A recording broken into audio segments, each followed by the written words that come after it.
The great sports business consultant, Rick Horrow, is a longtime friend of mine, the sports professor. He knows the business side of sports as good as anyone that I know. And, Rick, good to talk to you again. I want to jump in initially on this Antonio Brown deal. You know a lot of NFL owners. What do you think they're thinking now, seeing another player force his way out of what was a firm contract? Well, it couldn't happen to a nicer set of owners, and I mean it sincerely. You know, the Rooney's are great people, and they've done wonderful things in Pittsburgh.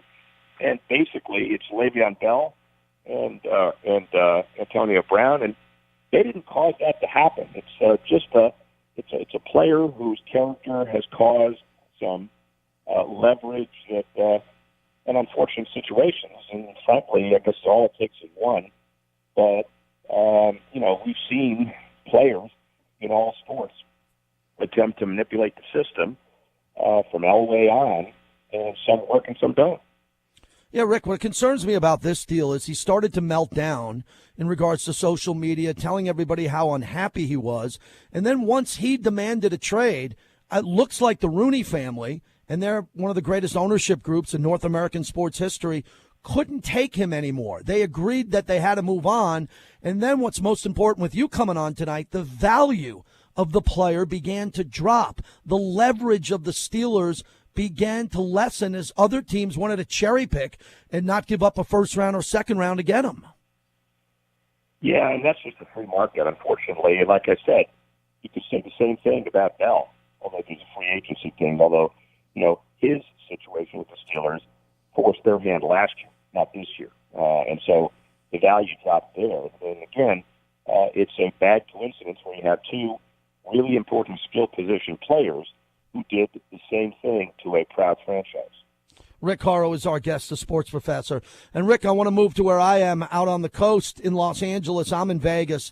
This Titanic of a mess of the Lakers and LeBron James and what's happening there. Well, he won't make the playoffs. He's been to 9 finals, 8 in a row. Do you believe that affects the Laker brand at all, or is that brand just bulletproof as one of the greatest franchises in the history of the NBA? I think it's the latter. But I also think that unless they start playing better soon, 5, 6 years in a row, LeBron can't get him out of the malaise. The superstars who were supposed to come have not come. It may be a short period of time. He may say, I'm not interested anymore. I've had enough, and I don't want to build another franchise. So it is a proud franchise, and they'll get back, although you would say that about the Knicks. I think the next time the Knicks get back, we're going to be playing on some intergalactic world somehow and not real basketball. SpaceX will be taking us, yes. Yeah, exactly. So we'll just have to see what the brand looks like, but right now it doesn't look good. Wrapping it up with Rick Horrow. Rick, I want to move to Major League Baseball. Bryce Harper, I haven't spoke to you since he signed that 13-year, $330 million deal. Now that we've had about a week to take in the numbers there, what he could have gotten more from another team like the Dodgers on a short-term deal, with all of your sources and your professor background, what do you think were some of the big takeaways from that deal? Well, the big takeaway is if an athlete is going to be offered 13 years from a franchise, you got to take it. I know he increased the ticket sales by up to 240,000, and there's Harper mania going on. Just like, remember when they bought those 20-game winners 7 years ago? It didn't work. But that doesn't mean the Phillies are going to be great now. If they are, that's wonderful. But ask me in 11 years if the trade works out really well, and we may have a different opinion. Sign it. Hey, finally, Game of Thrones bobbleheads with HBO and MLB partners.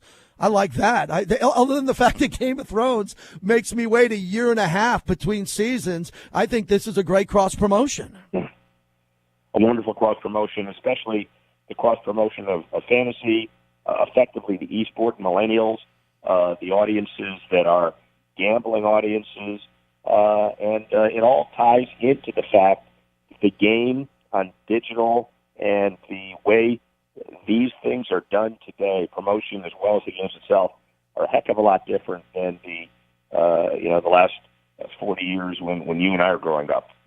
30 years in my case, 50 years in yours. Thank you, Professor. I'll talk to you soon. Right. Thanks for staying up with us. I appreciate that.